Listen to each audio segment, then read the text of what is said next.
Hello, everybody, and once again, welcome to Remarkable Teams. My name is Dylan Gott. This is I don't know when I'm releasing this episode of the show. This week we'll be talking about the 1971-1972 Los Angeles Lakers, 69-13. The first title that the Los Angeles Lakers won, because before that, all other titles were attributed to the Minneapolis Lakers. Some fun stuff about this. This was the NBA before the ABA merger. There were the stats that were not kept were there was no turnovers kept, there were no steals, there were no blocks, there were no offensive rebounds, and there were no defensive rebounds attributed. So this is bare bones stats. Of course, there's no 3-point line, which completely changes the way basketball is played. But to be honest, in watching some of these games, it's a lot like how you play basketball in a half court. Like, I've played basketball without a 3-point line, and the NBA is just a much better version of the pasty losers I play basketball with. So basically, there's very little driving, much like there is because of the pasty losers I play with, but also more so the driving doesn't happen in our version because we are not athletic enough and we just get tired after shooting the ball 4 times. Before doing this research, I thought that the LA Lakers were a lot more dominant than they were before this, because you look at this title and you think, before this, you think, oh, it's the Los Angeles Lakers, first of all. They had Wilt Chamberlain, they had Jerry West, they had Elgin Baylor. Of course, this team ran through people and was 69-13. They're unstoppable. They have a big three, what we now in the 2000s know as a fucking big three. They had their fucking LeBron. They had their D-Wade. They had their Chris Bosh. Of course, they ran through everybody. But as we're going to learn as I go through this, I mean, maybe you won't know because you already know this and you're listening to this just so you can correct me on Twitter, which is fine. I'm at Dylan Gott, and at Remarkable Teams is the Twitter handle for the podcast, at Remarkable Teams for Instagram, and at Dylan Gott on Instagram if you just want to see me post comedy clips of me behind a glass wall, because that's what COVID comedy is, baby. So let's talk a little bit about the history of these Los Angeles Minneapolis Lakers. The team was formed in 1947 as the Minneapolis Lakers, where they played in the Basketball Association of America that merged with the NBL to make the NBA in 1949. What the fuck? It's crazy to think of 1949. Anyway, they won 4 NBA titles and 1 BAA title. Of course, their main draw during this time is George Mikan, 6'10", 250 pounds of walking up and down the court, because this man did not adjust well to the shot clock. Pretty much when the shot clock debuted, the 24-second shot clock debuted in April of 1954, George Mikan became obsolete pretty much immediately. He did have some injuries, but this guy used to walk up the court, walk down the court, and score. Like, he walked the whole time. Maybe he'd bust out a fucking brisk jog, but once people started throwing the ball and dribbling it fast, he was like, I'm out. But you have to understand how much of a star this guy was. When these guys played the Knicks, Minneapolis Lakers versus the New York Knicks, they didn't advertise the Minneapolis Lakers versus the New York Knicks. They advertised George Mikan is here. It was like a cool rock concert, but it was in the 50s, and it was a white basketball player. So it was more like, let's watch a guy walk and then back someone down and then miss a hook shot and then just get it again because he's 6'10 and everyone else is 5'10. Let's fucking go. They relocated in 1960 because following George Mikan's retirement, they couldn't draw for shit. They couldn't draw anyone out to watch the Minneapolis Lakers play basketball, even though in 1958, they draft number 1 overall, Elgin Baylor.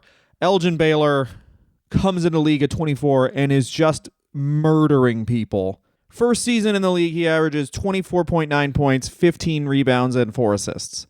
First fucking year. Everyone's like, hey, this rookie was good. This guy had 15 points. He's going to be something one day. 25 goddamn points, 15 rebounds for Elgin Baylor. But no one wanted to see him because of racism. Cool, fun stuff. Racism is crazy because we're talking about the 1960s and 70s here. Gonna come up a couple times. That year, 1960, a guy who would be the savior of the franchise, go along with Elgin Baylor, Jerry West, they draft number 2. Think about this draft. Everyone talks about that LeBron, Bosh, Wade draft, or like some other amazing drafts. Obviously, your Jordan draft with Olajuwon, Jordan. I think Barkley was in that draft too. I think John Stockton was in that draft. Jerry West, number 2, first pick overall in 1960, Oscar Robertson. Holy shit. You've basically drafted two guys who, if you're talking to someone who's old, are top 10 basketball players of all time. At that time, 1960, there were 8 teams in the NBA. It gradually grew until there were 17 for the start of the 1971-1972 season. And that's going to come up too because 69-13 is impressive. Like, it's for sure impressive, but it's like there's so much expansion during this time, and the fact that there's also the ABA. So like you'll hear a lot of people say it was actually way more impressive what we did because when the Warriors won 73 games, there was 30 teams, and we did it with 17 teams. That's kind of a misnomer because there's also the ABA, and the ABA has, particularly in this year, 1971-1972 was the debut year of Julius Erving and Artis Gilmore. Artis Gilmore, who's one of the top athletes in NBA history for block shots, even though he played a lot in the ABA, and they didn't even fucking take block shots as a stat until later in his career. The Lakers in LA had lost 7 finals once they moved to LA, 6 to Bill Russell's Celtics, and once in 1970 to the New York Knicks, led by, I'm sure you guys know this if you've ever watched any basketball history, Willis Reed on one leg playing 27 minutes against Wilt Chamberlain in Game 7 of the NBA Finals. The New York Knicks pull it out. The real story of that game, of course, is Walt Frazier had 37 points. I think he had like 17 assists and like 7 rebounds. Like, Walt Frazier put up an insane stat line, but Wilt Chamberlain was 1 of 11 from the free throw line during that game, and that loss led to Bill Russell calling him a loser after the game. And they actually, Wilt and Bill Russell were friends. Wilt and Bill Russell were friends, and it's a lot like if you guys watch, no, I don't think they talk about it in Last Dance. They don't talk about in Last Dance how Michael Jordan would like befriend the other best basketball players in the world. Like, he was friends with Charles Barkley just because he knew that once it came to that winner's moment, that Charles Barkley would view this as him playing against his friend rather than being a ruthless competitor. And Bill Russell did the exact same thing to Wilt Chamberlain, as he always had him over at his house, just so that moment when Russell was going up to block the shot and Wilt was going to dunk it, and if he dunked it, he would break Bill Russell's wrist. He just thought, you know what? I'll just throw it up over his hand. This is my friend. I don't want to hurt my friend. And then Bill Russell, as soon as he got out of the league, stopped talking to Wilt Chamberlain. I don't think people appreciate what a fucking ruthless competitor Bill Russell was. We're going to have to talk about one of those Celtics teams, but it's going to be like, which one? Because they all won the title. This team is definitive because 69-13, crazy win streak, and they win the title, crowning almost Showtime LA Lakers. This is very interesting stuff. Anyway, we're going to talk about the owner, Jack Kent Cooke, the owner of the LA Lakers. Jack Kent Cooke is a media magnate from Canada, and he moves to the States because Canada has some laws about basically he can't buy all of TV in Canada, and he moves to the United States because he can buy a bunch of TV networks. He does. He ends up selling one TV network for like $500 million in the 70s. But at this point, he's got his TV network. He buys the LA Lakers in 1965. He also bought the fucking LA Kings around this time. He owned 25% of the Washington football team. He would later get majority of control of Washington in the later 70s as well. He built the Forum and changed the team colors from blue and white, which is like a lake, to purple and gold, which is like something. So basically, it's just the Lakers in name only. But he's going big glitz, is what Jack Kent Cooke is here. He didn't even dim the lights for games. Like, these guys, people think of the NBA as this amazing sport. But you have to understand how low on the totem pole the NBA was back then. The NBA was the 8th most popular sport in American sports in 1971. 8th. It was behind bowling. They'd be like, we got to preempt this fucking Chamberlain guy because old Ricky Rooster's on a hot streak. He might bowl a 300. And Jack Kent Cooke, this is going to come up. He is a super, super cheap. Although he shells out money for Wilt Chamberlain, making him the highest paid player in basketball, and Jerry West, he just cut corners wherever he could. He was one of the first people to adapt having dancers, the Laker girls, but the Miami Floridians. How hard do you work on that name? Where are we from? Florida. Fuck it. Go with it. Miami Floridians. They had dancers first because, of course, they did. It's Miami, baby. It was people probably just dancing during the game, and they were like, put a uniform on them. This is hot. Red Auerbach, of course, hated the dancers. Red Auerbach wanted basketball to be played with no one in the audience, and everyone who played basketball had to pay him personally. But people in the crowd, it's crazy watching games back then, too, because they didn't have any music. It's just fucking basketball. It's just watching people play basketball, and it really disguises how sad the crowd gets when the home team is losing. A couple huge things Jack Kent Cooke did were he trades for Wilt Chamberlain, because of course he does. He needs big draws. He's in LA, baby. This guy's from Hamilton, Ontario, where if you know anything about Canada, you know Hamilton is like, wherever you are, just think of the shit place around there. Hamilton is Pittsburgh. It's the Pittsburgh of Canada. It's just like people covered in soot, angry. And he comes out and he's like, glitz, glamour, dancers, Wilt Chamberlain. Wilt Chamberlain, please don't have sex with the dancers. Okay, Wilt, please, not my wife. Please, no, Wilt. Not me, Wilt, no, it's too hot. But one of the big things he does is he signs, and we're going to head into the front office now, Bill Sharman. Bill Sharman was an 8-time All-Star with the Celtics. In the 50s. He then went into coaching first with the San Francisco Warriors of the NBA, and then in the ABA, where he won a title the previous year with the Utah Stars. He's brought in by Jack Kent Cooke. He still has a contract with the Utah Stars, but through Jack Kent Cooke owning most of the money in the world at the time, he gets Bill Sharman out of that deal and makes him the highest paid coach in pro basketball. So Jack Kent Cooke will cut corners where he has to, but he spends money on the things that he needs to spend money on. Bill Sharman was the Lakers' 4th coach in 6 years. And take a fucking cup of this bullshit. Their coach in 1967 was Fred Schaus. Didn't look up how to say that name. Fred Schaus. He was a coach until 67, and then he was given the GM role. After that, he fired, and check out this name, Butch Van Breda Kolff. Butch Van Breda Kolff, who made 2 straight finals for the Lakers, both losses, and then left. Then he hired Joe Mulaney, and he made the finals and then the conference finals, and then he left.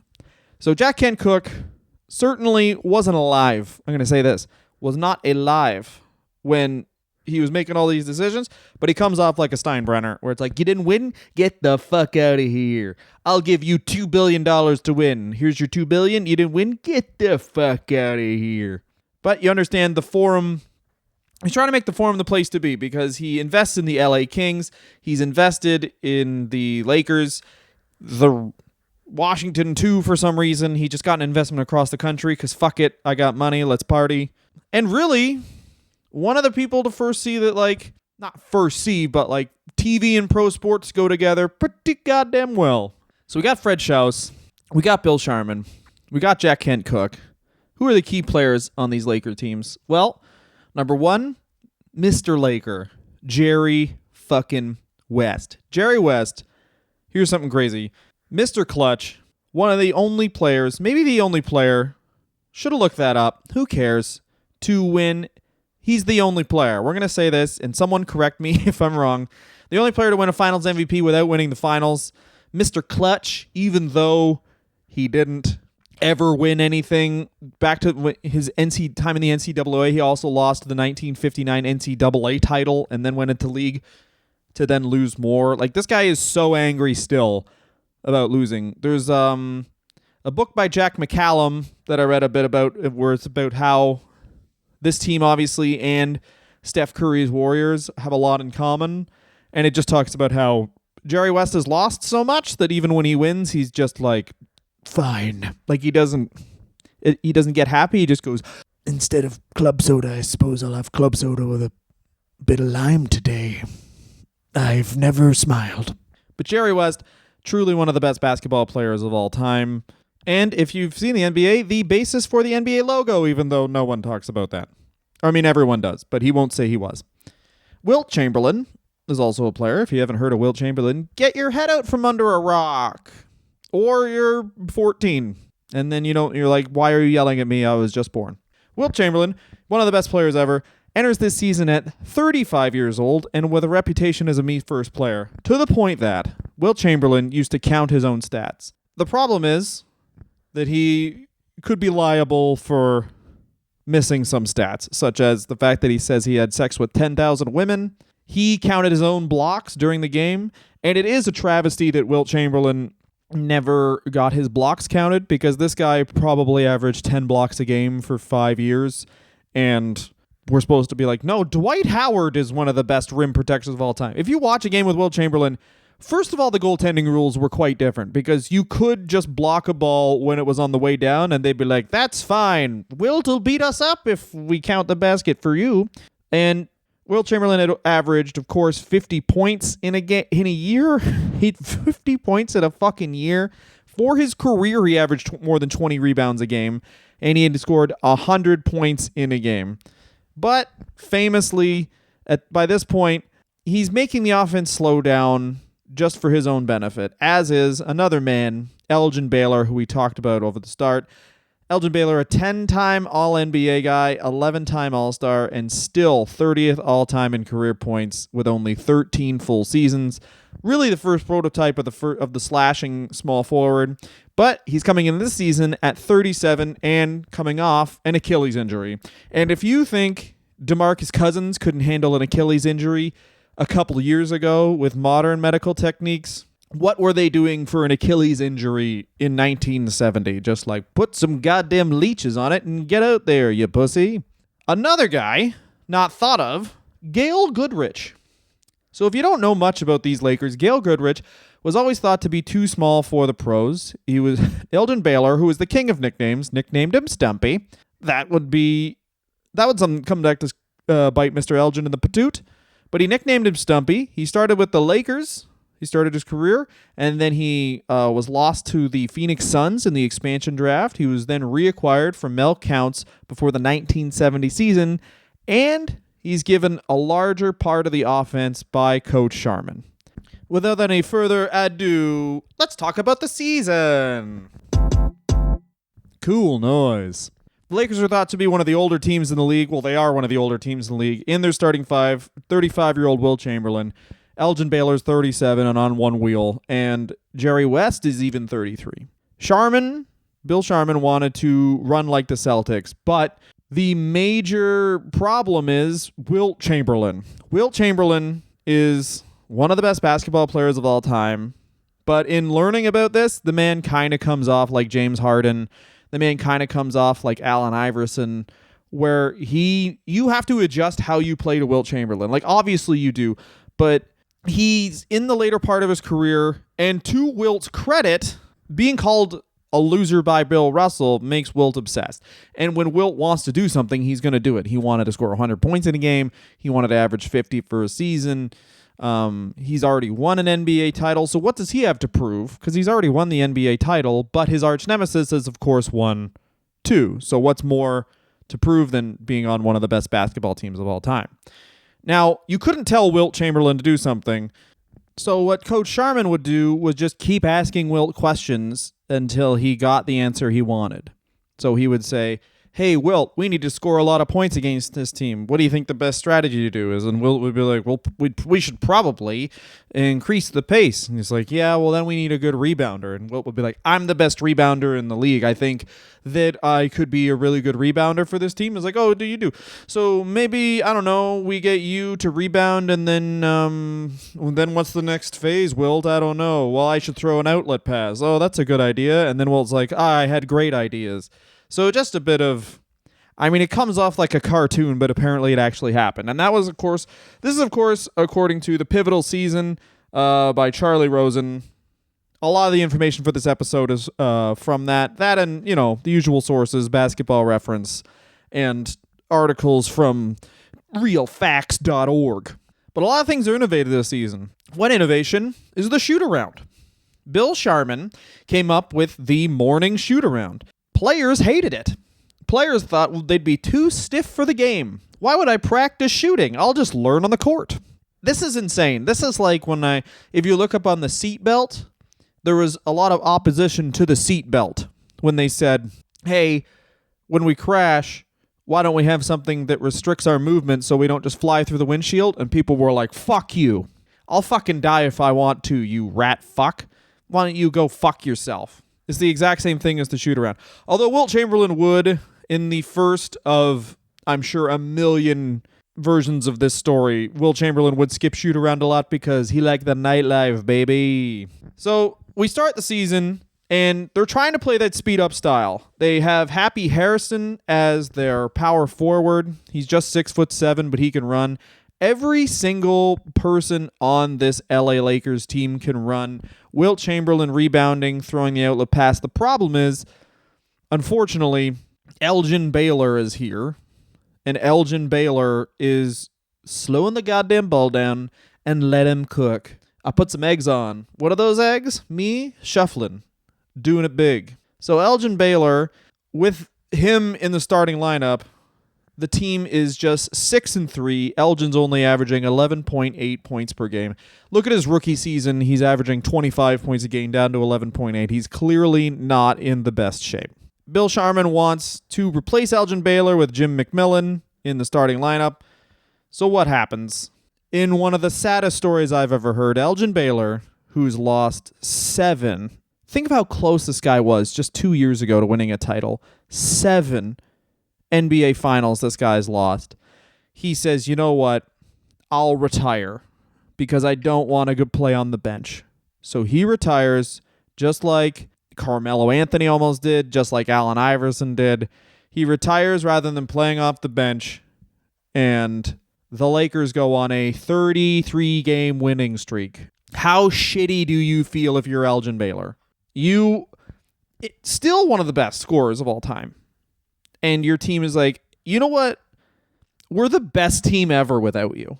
All we did was not have you on the team. It'd be like he had the same effect. Now, obviously not. It's the same. But just like me on the Lakers. It's like, you know what? We should really ditch this fat guy. His shot always gets blocked, and he complains about all the running. So, over this 33-game winning streak, the previous one was 20 consecutive games that was set by the Milwaukee Bucks just a year earlier.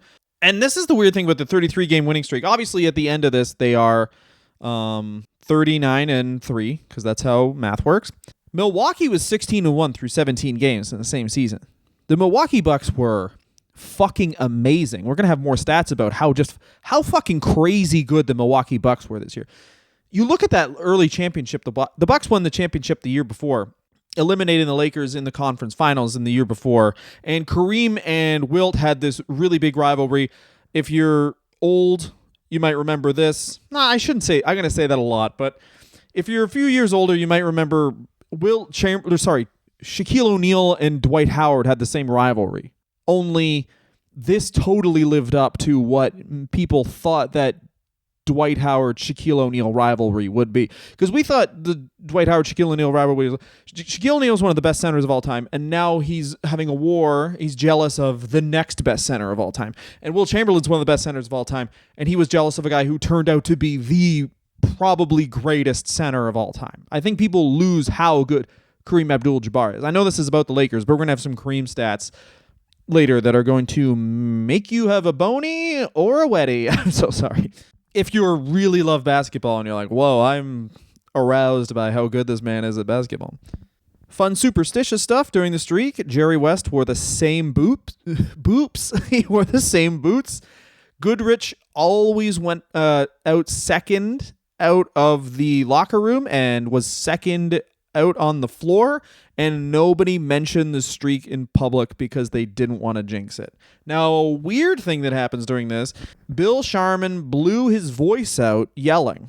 He blew his voice out. I did the Edinburgh Fringe, and I'm also very cheap, so rather than pay for flyers, people to flyer, they yell, hey, come to the show, and holding my thing, my poster, I just did it myself a lot of times, and I would scream. That was my way to get people to come into my show, and I also have a shit throat, so I can only imagine.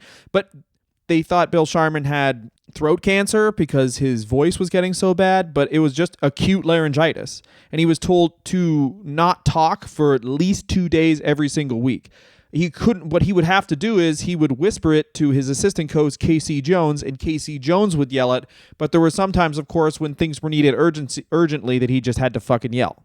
This is the most consecutive wins for a professional sports team at the time. They beat the New York Giants, baseball Giants, by the way, record of 26.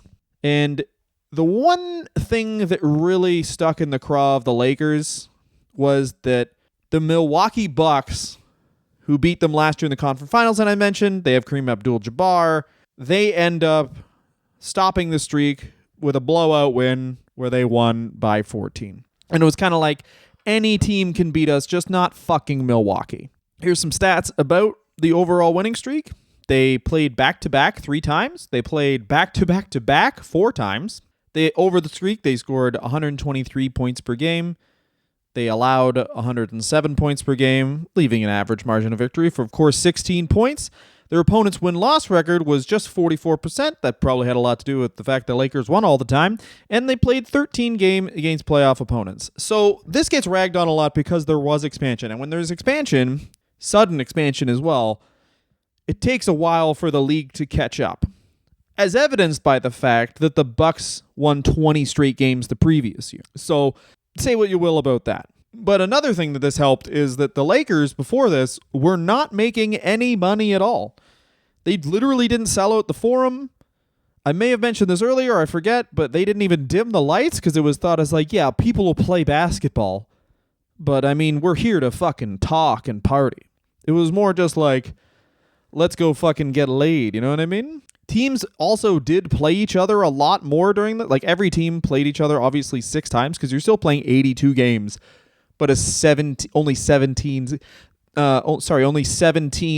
teams in the entire league, and the only team to beat these Los Angeles Lakers more than once in the season was actually the Phoenix Suns. And you look at the 70s, the Phoenix Suns were a surprisingly good basketball team. But of course, the Lakers finished the season at 69-13.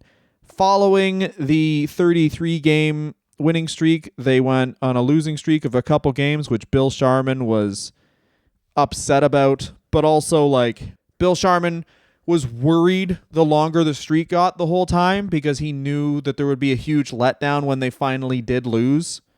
And these are also old. This is an old basketball team.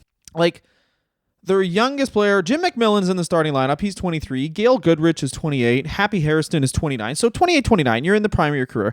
But they only really had Jim Clemens and Jim McMillan as like really early on guys who would just come out every night no matter what. Another interesting thing is, we should talk about this too. Their bench is very good. They had an injury to Keith Erickson, who was one of their key players. Flynn Robinson and Leroy Ellis, very good bench players. Pat Riley is on this team.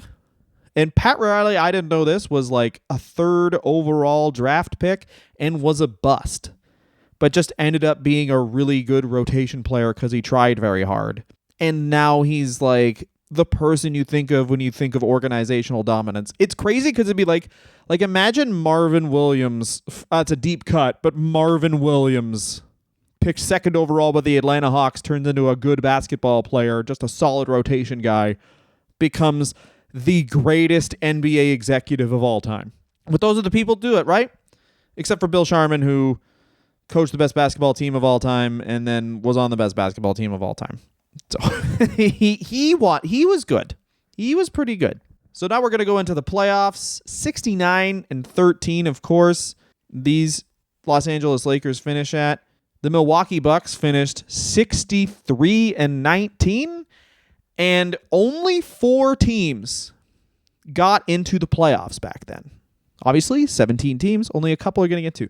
Here's the difference between the Western Conference and the Eastern Conference. First of all, Milwaukee's in the Western Conference, which is crazy. The Eastern Conference, the Celtics finished with 56 wins. The Knicks finished with 48.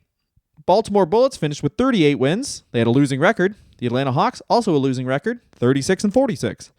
The Western Conference, this has been going on for fucking 50 years. The Western Conference has been stronger than the East. The Western Conference, Milwaukee, 63 wins. Chicago, who ends up playing the Lakers, 57 wins. Golden State Warriors, 51 wins. And teams that didn't make the playoffs were the Phoenix Suns, who had 49 wins, and the Seattle Supersonics had 47 wins. So they're also in a much tougher conference, but everyone did play each other a ton more. So now it's playoff time, baby.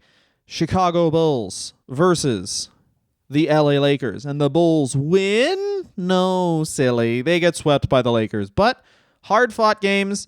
Bulls are a tough team led by Bob Love and Jerry Sloan. Jerry Sloan, of course, future coach of the Los Angeles Lakers, loved to punch people in the fucking ribs. And that's what the Bulls' strategy was to literally try and get someone to fight them the entire time.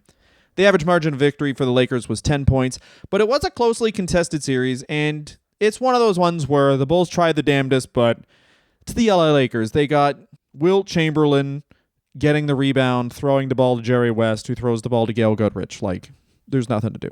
The real big series is, of course, the Milwaukee Bucks against these LA Lakers. The Bucks were a huge test for LA, and the thing was, even though they had 69 wins during the regular season, nobody thought they could do it because Kareem Abdul-Jabbar is coming into this as just an absolute monster. Kareem Abdul-Jabbar during the season, 34.8 points, 16.6 rebounds, 4.6 assists, and blocks weren't kept but a billion D blocks.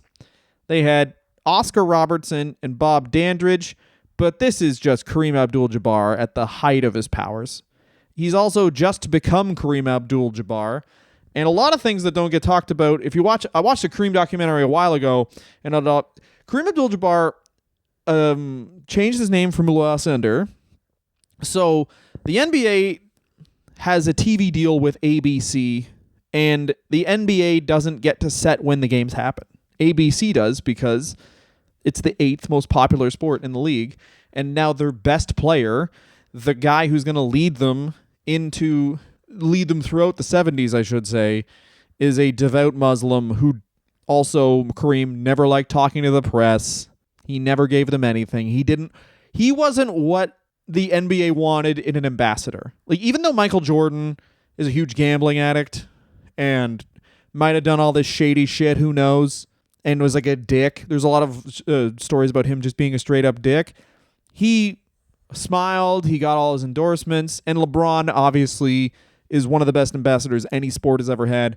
But you got Kareem Abdul-Jabbar who was like, hey, Kareem, where are you going after you won the NBA title? And he went, home. You don't want to say Disney World? No, I do not. But the other thing is, everyone believes, if you thought people were weird about Muslims now, oh, doctor, the 70s, bad. So people believe this guy's evil. He's in an evil religion, is what they believe. And he's changed his name. And he's in Milwaukee, where he's already starting to have problems because people are just out and out racist to him. But that didn't hinder the man on the basketball court, clearly. They were first in defensive rating, the Bucks were, and second in offensive rating. This is only their 3rd year of existence, and they had won the title the previous year. Here's a crazy thing about this series is the NBA draft was held between games 1 and 2. They're just like, fuck it, let's draft some people. All right, it's done now. That's how seriously they took basketball back then. The Bucks win by 21 in the first game and go on to lose the next 2 games to LA by a combined 4 points. They then win game 4, 114-88, Game 5 is the only definitive win the Lakers have all series. They win by 25, 115-90. They win Game 6 by 4 points, 104-100. Some crazy stats from this series. Oh, first crazy story is there was a bomb threat after Game 3, but the Lakers just weren't told about it. They were like, there's a bomb threat, and everyone got rushed out, but the Lakers took their fucking time because they had no idea there might be a goddamn bomb. Old school sports, baby. Old school sports. Don't tell them about the bomb. Who cares if they die? Hooray, basketball. Game 4, the Bucks had, this is how many more possessions there were. The Bucks had 87 rebounds. There were 87. When I started watching basketball in the mid-90s, there were 87 rebounds over the course of 4 games because it was like, we got to slow down. Patrick Ewing, George Mikan is coming down the court. And the Lakers still had 51 rebounds. That's a lot of possessions in a game. Just running up and down the court. You guys watch a game from this, it's surprisingly aesthetically pleasing. Jerry West shot 35% for the series, Mr. Clutch. Jim McMillan, of course, picks up the slack, leading the Lakers in scoring 22.7 points, and he shot 50% from the field. And with Kareem Abdul-Jabbar on the court, that is a fucking good thing. Wilt did play sturdy D against Kareem, because although Kareem certainly got his, I mean, over the series, Kareem Abdul-Jabbar averaged 33.7 points, 17.5 rebounds, and 4.8 assists.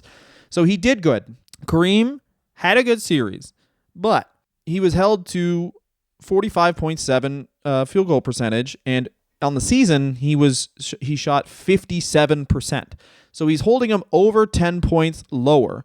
So you could say held to 35 points a game. That's who Kareem Abdul-Jabbar was back then.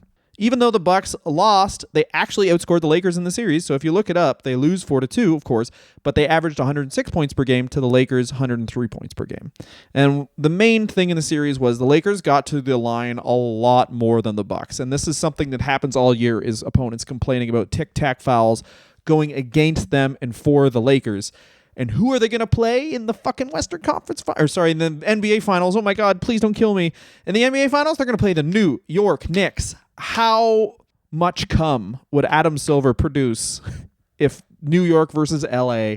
He would pass out from fluid loss, Adam Silver would, and he'd wake up in Game 3. He'd be so happy. New York versus Los Angeles. Of course, the Knicks come in. Willis Reed is injured all year. He's injured the entire year. They don't have a guy whose nickname is Captain. I mean, that's not good for your team. The Knicks won the title in 69-70, of course, but this season they finished just 48-34, as we discovered. Willis Reed was recovering from a knee injury, and this knee injury would completely change the man's career. The Knicks are coached by Red Holtzman, who would coach the Knicks until 1981, 1982. I mean, it's really Red Holtzman, Pat Riley, and Jeff Van Gundy who are good Knicks coaches, and that's it. So we got one of them, baby. And this is of course, hey, this guy's good. Why don't he just coach till he dies? Hey, Red Holtzman told us to put our helmets on. We're playing basketball. Yeah, he's old and he doesn't know where he is, but he won in the 1970s, so shut the fuck up and get out there. The Knicks are led by Walt Frazier, impeccable suits, Bill Bradley, literally a future U.S. Senator, Dave DeBusschere, who does not look like an athlete. Dave DeBusschere looks like he's not even in the Grateful Dead. He looks like a Grateful Dead fan. It's insane. He has like just patches of hair all over his body.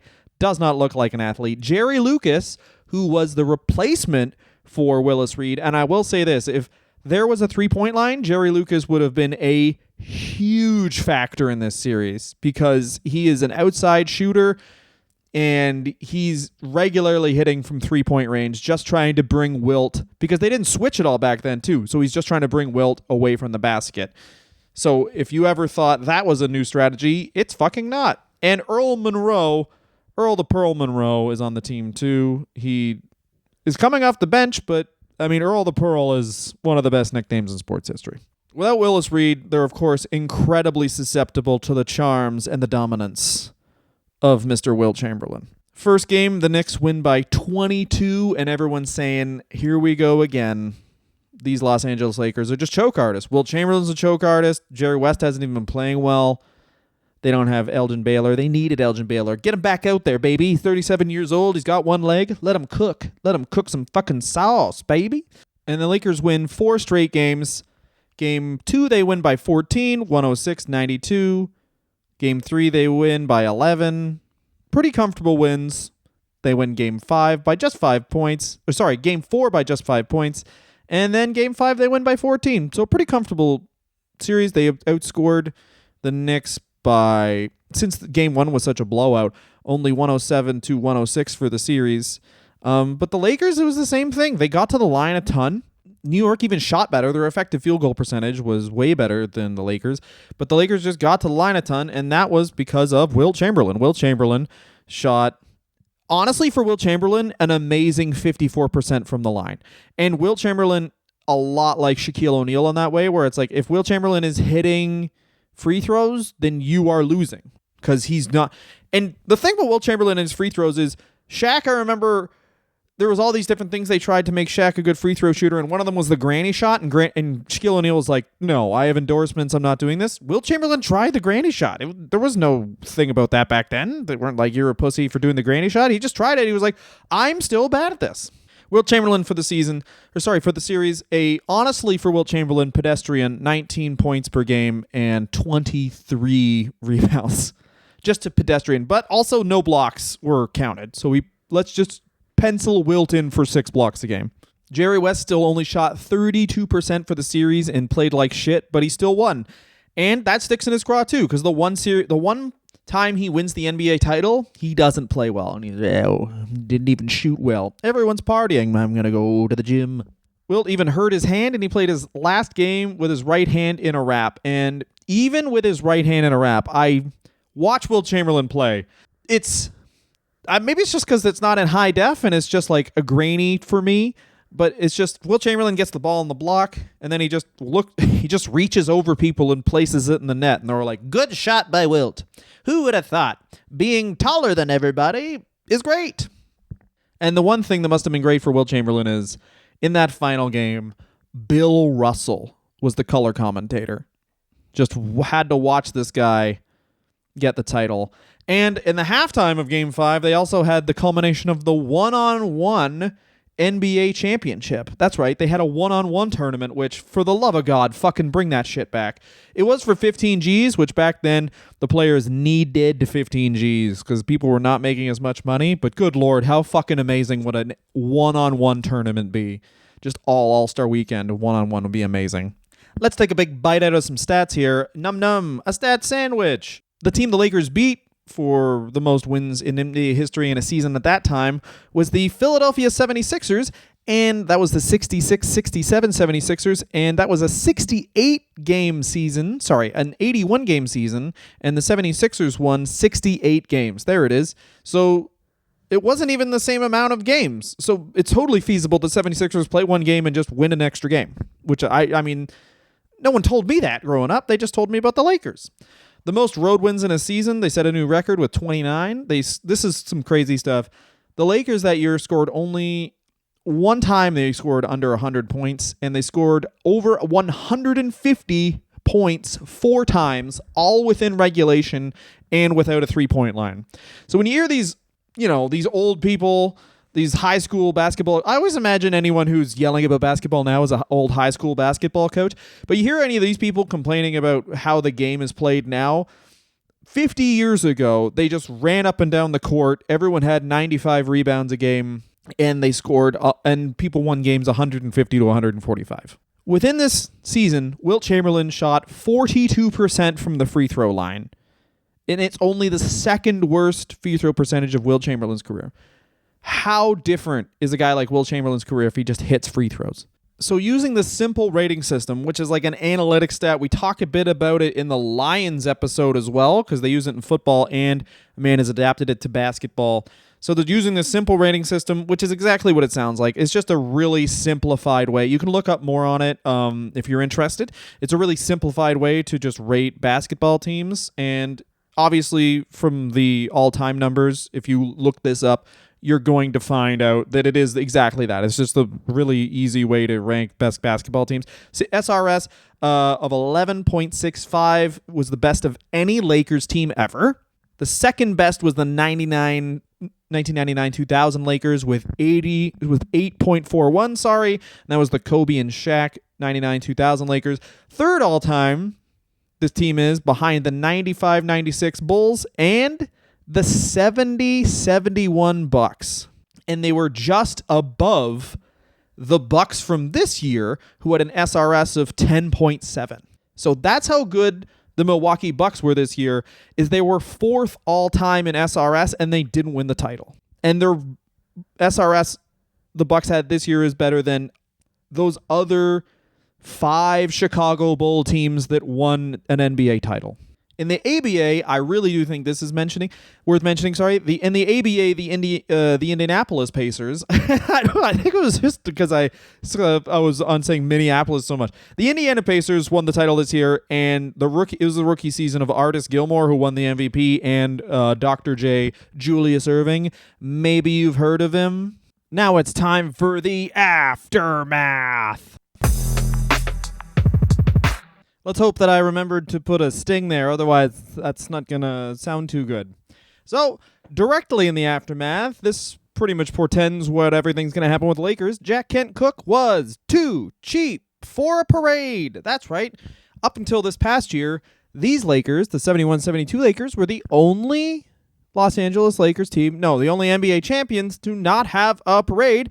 And of course, the other champions to not have a parade are the quarantine champions, the LA Lakers of this past year with LeBron and Anthony Davis. So isn't that crazy?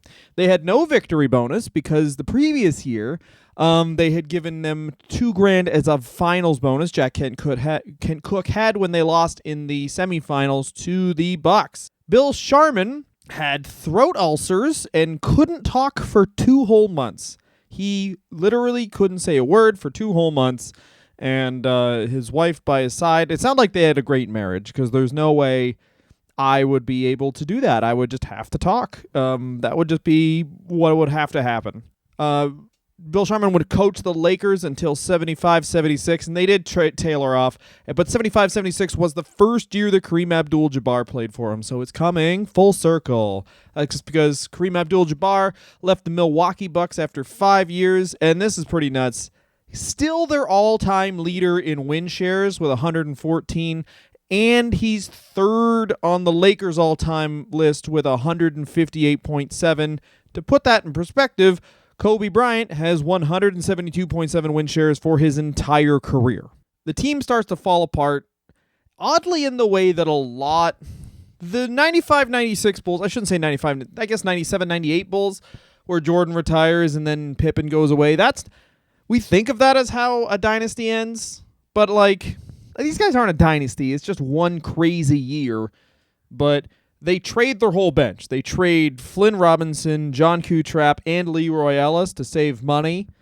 Can you imagine that? Because they were just starting to make money when the NBA Finals came in. That's how little the NBA mattered at this time. The next year, of course, without Flynn Robinson, John Kutrap, or Leroy Ellis, they are not deep enough to beat the New York Knicks. They lose to the Knicks in 5 games next year. Willis Reed, of course, is healthy. Wilt Chamberlain's another year older. Jerry West is another year older. Goodrich is in the prime of his career, though. He still had some great years left. Following that loss to the New York Knicks, Wilt Chamberlain was lowballed and ended up as a coach in the ABA. Here's how seriously he took that. This is one of the greatest stories I've ever heard. Sometimes he'd have a date, and he would just play, instead of giving a pregame speech, if he had a date that went late, what he would do is, while he was fucking doing his thing, he would have a pre-recorded pep talk over a cassette. So his assistant coach would just press play on the cassette, and I'm assuming he would start out with now this is Wilt Chamberlain. I am having sex right now. If you listen faintly, you can hear the fap, fap, fap. Go out there and play basketball, whoever you are. End of tape. That really hits home with me because I had a football coach who didn't want to give speeches before games in high school. And he said, I'm not good at speeches. And then he just played Al Pacino's speech from Any Given Sunday. And he said, go do that. And then we lost by quite a bit. Goodrich, of course, would be an all-star for the Lakers for the next 4 years. Jerry West finished his career as a Laker, making the all-star game in every season he played. And he was named to the All-NBA team every single year he played except for two. After his playing career, Jerry West became an executive with the Lakers in 1982, where he hired his old teammate Pat Riley to coach for him, and they were terrible teams, and they didn't win anything. JK. While he was an executive with the Lakers, the team won 3 NBA titles, and last year with the Lakers was the year that Kobe and Shaq almost went undefeated in the playoffs, 99-2000. So he built convinced Shaquille O'Neal to come to LA, and he drafted Kobe Bryant. He traded Vlade Divac for Kobe Bryant. Now, I'm sure if you're listening to this, you probably know Elgin Baylor was also an executive in LA, but with the Clippers. Isn't that fucking insane? That these guys inextricably linked.